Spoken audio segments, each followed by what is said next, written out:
A scientist wearing thick-lensed glasses and a black t-shirt with a UFO and the words "I want to believe" on it puts both hands over the headphones he's wearing. His eyes open wide. He can't believe what's being picked up by the array of radio telescopes outside the window. He rips his headphones off and runs to the lab where the rest of his colleagues are gathered.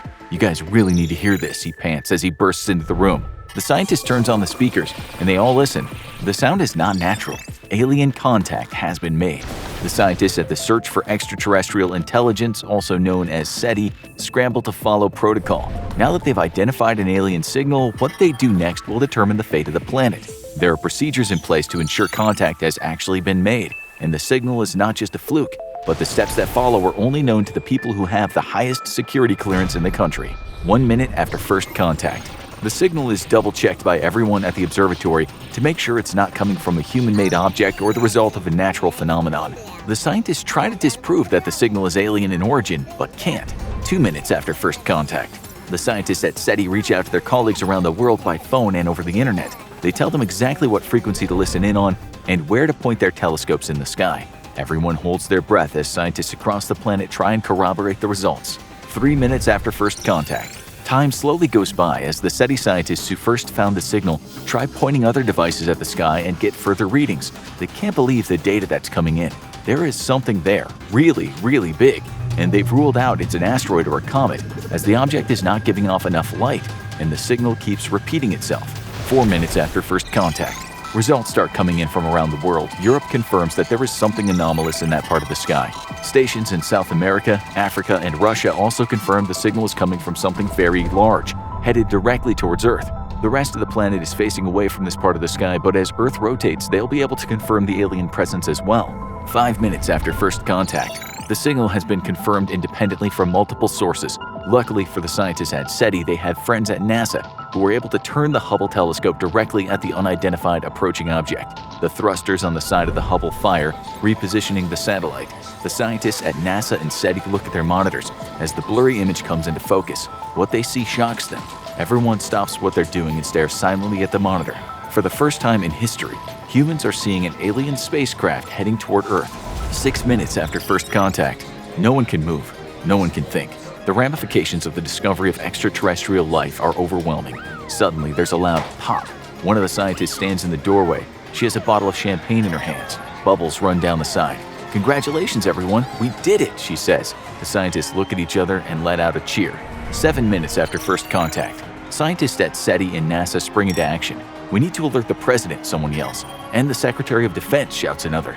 They pick up the red phone sitting on a desk and dial a number that's only supposed to be used in emergency situations. The phone rings. 8 minutes after first contact. The Secretary of Defense picks up the phone. "I'm busy right now. What is it?" A gruff voice says on the other line. "Sir?" One of the scientists stammers. We found something." "What are you talking about?" the Secretary of Defense asks, sounding a little annoyed.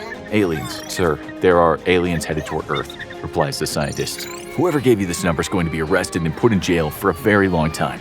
You do not prank call the Secretary of Defense. The FBI will be at your door within the hour. Goodbye." He slams down the phone. The line goes dead. 9 minutes after first contact. The scientist stands motionless with the phone to his ear. There's nothing coming through but the sound of dial tone. As he puts the phone back in its cradle, he whispers, "The Secretary of Defense didn't believe me." Everyone at SETI looks at him in disbelief. A few seconds go by. The light on the emergency phone begins to blink. The scientist slowly reaches out his hand and picks up the phone. He places it next to his ear. "Why didn't you tell me there was an alien invasion knocking on our door?" the Secretary of Defense screams. "Get your team to DC immediately. We're putting the first contact protocol into place. Do not tell anyone else about what you found." The line goes dead once again. 10 minutes after first contact. Protocol dictates that no response to the signal should be sent back to the aliens before further information can be gathered. It's clear that the alien ship is headed straight toward Earth, but we still don't know if the aliens are peaceful or come with hostile intentions. The Secretary of Defense informs NASA to keep an eye on the ship and keep him updated if anything changes. He's about to meet with the president and other military officials. 15 minutes after first contact. The chiefs of staff and the President of the United States sit around a table deep in an underground bunker. The alien ship will reach our atmosphere in a matter of minutes. At this point, the only people who know about the aliens are the scientists at SETI, the colleagues they reached out to, and the US government. But this won't be the case for long. The US needs to figure out a game plan before reaching out to its allies. Luckily, there's a top-secret contingency plan in place for first contact with aliens. The president and the cabinet conclude that they'll try reaching out to the aliens before alerting the world of their presence. The only problem is the government has no idea how to make contact with a highly advanced alien race. It does not seem that the alien ship is hostile, but they need to be sure. The government knows chaos will break out as soon as the word gets out about the aliens. Before that happens, they need to know as much about the visitors as possible. The president orders NASA to start transmitting to the alien craft. Most of the transmissions are number-based, as math is considered the language of the universe. Binary code seems like a good place to start. So NASA sends a signal containing a repeating series of pulses toward the alien ship. There's no response. The vessel just keeps flying toward Earth. 20 minutes after first contact, there's been no response from the alien ship.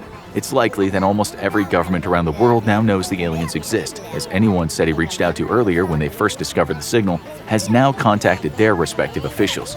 The United States reaches out to its NATO allies and informs them of their decision. It's time to start mobilizing defense forces just in case the aliens attack the planet. We don't want to provoke the aliens or inadvertently threaten them, so all military branches are kept on standby once they're in position. However, at a moment's notice, every NATO military force can be launched at the incoming alien ship with swift speed and deadly force. But it's made absolutely clear to everyone that the last thing the human species wants is to provoke a technologically advanced alien species that may be coming in peace. 25 minutes after first contact, all NATO forces have been briefed, and troops are deployed to New Mexico as the alien ship seems to be headed for the array that first picked up the mysterious signal. The United States reaches out to the other powers around the world.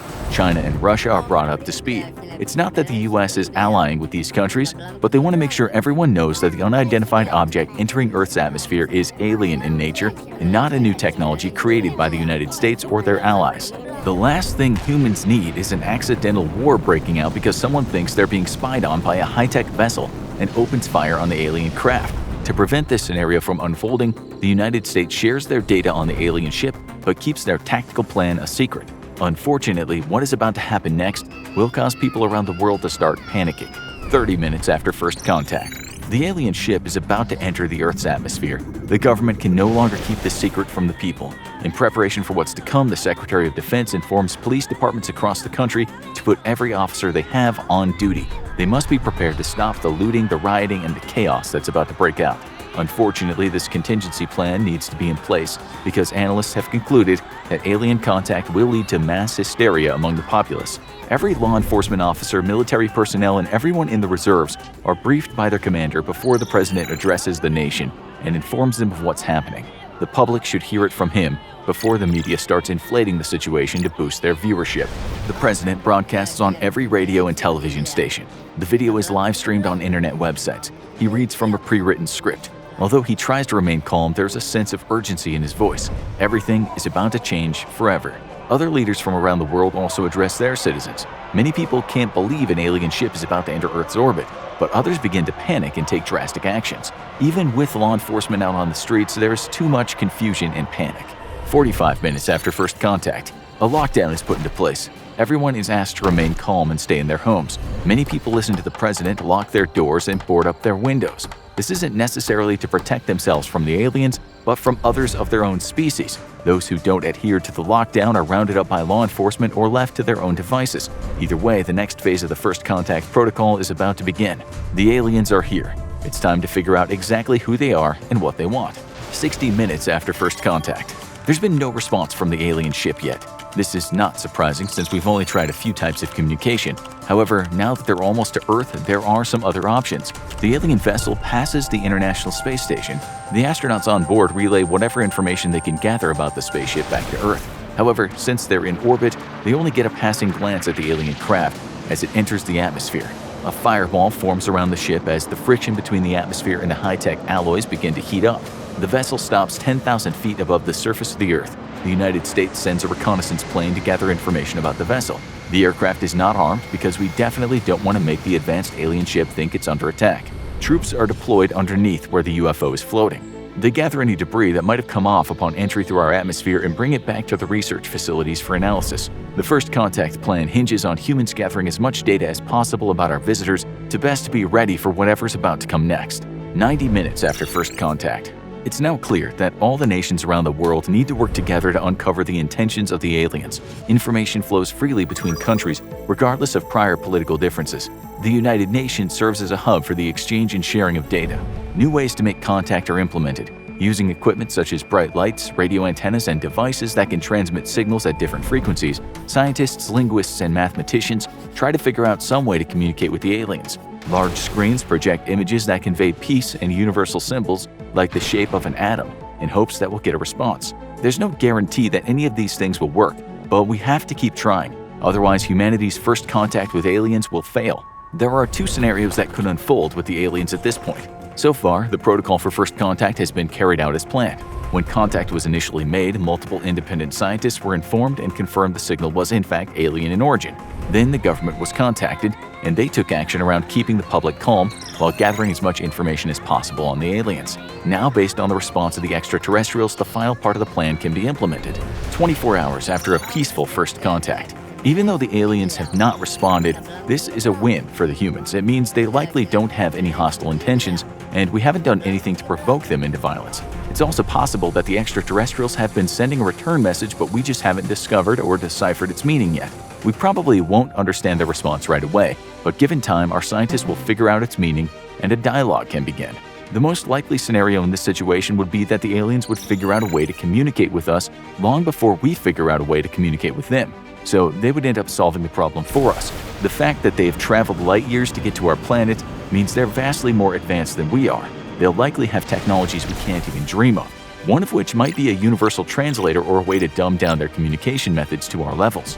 48 hours after a peaceful first contact, scientists begin to get results from the initial alien signal that they fed into computers. The patterns in the signal sent by the aliens are quantified and laid out in a way to find repetitions and meaning. The data deciphered by our computers is shared with other scientists worldwide as we look for a way to make sense of the codes hidden within the alien signal. Now that the alien ship has stopped moving, the military has set up a full perimeter around it. The streets are empty, shattered glass from storefronts line the sidewalks, abandoned cars sit lifelessly on the roads. People everywhere are glued to their screens as they watch the events of history unfold between humanity and the first intelligent life we've ever come into contact with. As time goes on, the only thing anyone's talking about is the aliens and their ship. Doomsday preppers assume the end has come and hunkered down in their bunkers. Many people have locked their doors and await further instructions from world leaders. Others are making their way to the location of the alien craft so they can see it with their own eyes. They're stopped miles from its location by military personnel blocking all routes that lead to the ship. The first contact protocol in place restricts civilian access to the aliens. Only government agencies, scientists, and military personnel are allowed to try and make contact with the aliens. They're trying to minimize the number of variables that might lead to confusion or hostilities. 72 hours after a peaceful first contact. The protocol remains the same.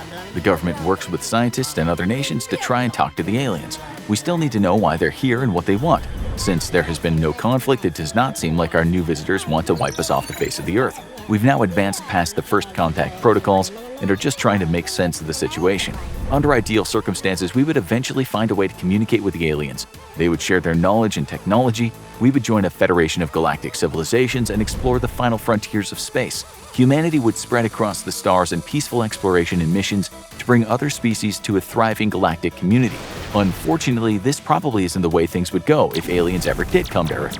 In a more likely scenario, things would go very differently and very badly for the human species during our first contact protocol, 24 hours after a hostile first contact.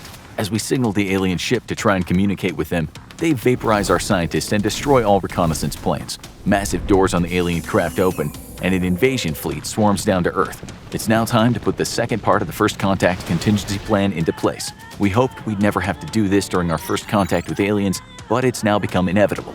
Throughout human history, whenever a more advanced civilization came into contact with a less advanced one, there tended to be exploitation and war. The civilization with more state-of-the-art weapons and technology typically took whatever they wanted and conquered the lands of their adversaries. There's no reason to think that an advanced alien civilization would not do the same to the Earth. The United States launches its full military strength at the alien ship, but it's not enough. They plead with their allies for help. The British Royal Air Force and the combined strength of all the nations in the European Union attack the alien ship. Unfortunately, humanity's aircraft are no match for the aliens' superior weapons and shielding. We launch ballistic missiles from naval vessels and silos at the UFO. However, nuclear weapons are kept off the table for the time being. We don't want to destroy ourselves in the process of fighting off the alien threat. This has been the plan from the beginning if the aliens became hostile. Nuclear weapons are to be used as a last resort only, 48 hours after a hostile first contact. Unfortunately, not everyone on the planet can be counted on. There are certain countries that see the conflict between the United States, its allies, and their aliens as an opportunity. They launch invasion forces to conquer lands that they've had their eye on for some time.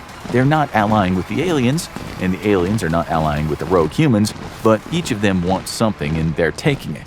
It might seem unbelievable that we'd need to consider the actions of other countries while the planet is being invaded by aliens, but it's something that must be considered even in this scenario.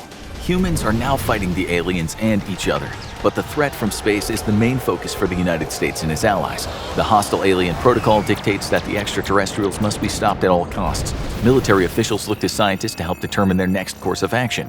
If the aliens seem to be using biotechnology or have minimal armor, a biological weapon might be effective against them. The US launches a non-explosive missile loaded with viruses, bacteria, and other deadly pathogens through the hull of the alien ship. The hope is that when the pathogens are released, they'll kill off any alien life forms that are trying to invade the Earth. If the extraterrestrials seem to be heavily reliant on technology, humans could drop EMP bombs onto the alien vessel. This would cause all the electronic functions to cease and the ship to fall out of the sky. 72 hours after a hostile first contact, it becomes clear that even our most deadly weapons aren't strong enough to stop the alien threat. There's only one thing left to do. If the human species can't have the planet, no one can. We launch a nuclear missile at the alien ship. It detonates. Everyone looking toward the sky is temporarily blinded. A cheer goes out across the country as we think we defeated the alien threat. But as the smoke and fire begins to subside, we see that the alien vessel is still there. The extraterrestrial technology is far more advanced than we could have possibly imagined. The final order is given. All nuclear missiles from around the world are launched at the UFO in hopes that we can destroy it. Our planet will become irradiated and will plunge into nuclear winter, but it's better than giving up our home to an alien species that wants to strip it of its resources and enslave humanity. It's important to note that there is no way to know exactly how well prepared we are for first contact with aliens until it happens. SETI and other science organizations have protocols in place for when they find an alien signal. We know the United States and other governments such as the United Kingdom and Japan have a first contact protocol, but these documents are classified and we can only extrapolate bits and pieces of what they would look like from what has been leaked. The scary part is that according to some of the greatest minds of science, making contact with an alien species is likely to be the end of humanity. We know that any extraterrestrials that can make it from their home world to Earth will likely be light years beyond us technologically. We also know that since the universe is a vast place, an alien craft that comes directly to Earth likely did so with a purpose. If they just wanted resources or to explore, there are plenty of resource-rich uninhabited worlds throughout the galaxy. If the aliens are aiming for Earth, it probably means that they want something from our planet, and they don't care whether humans are living on it or not.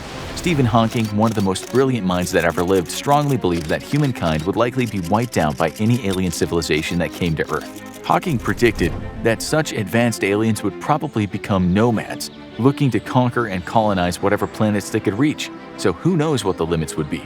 But not all scientists are as pessimistic as Stephen Hawking. Seth Shostak, a senior astronomer at the SETI Institute, believes that any hostile alien civilization that is cruising around the galaxy would likely have already picked up radio signals from Earth and come to conquer us. The fact that we've been left alone to develop on our own might indicate that any alien species exploring the galaxy right now just doesn't find us interesting enough to bother with. Or in an even more optimistic scenario, they're waiting until we're more technologically advanced before welcoming us into their space federation. The truth of the matter is we are not prepared for first contact with aliens. Since going to the moon, humanity has greatly reduced the amount of time and money we invest in space exploration. This means that we're probably better prepared back in the late 60s and 70s for alien contact than we are today. Our first contact protocols are likely outdated, and any aliens we come into contact with will either not bother with such a technologically inferior species as humans, or they'll just make us their pets. Now watch Space Chief makes a shocking alien confession, or check out US military plan to defeat an alien invasion.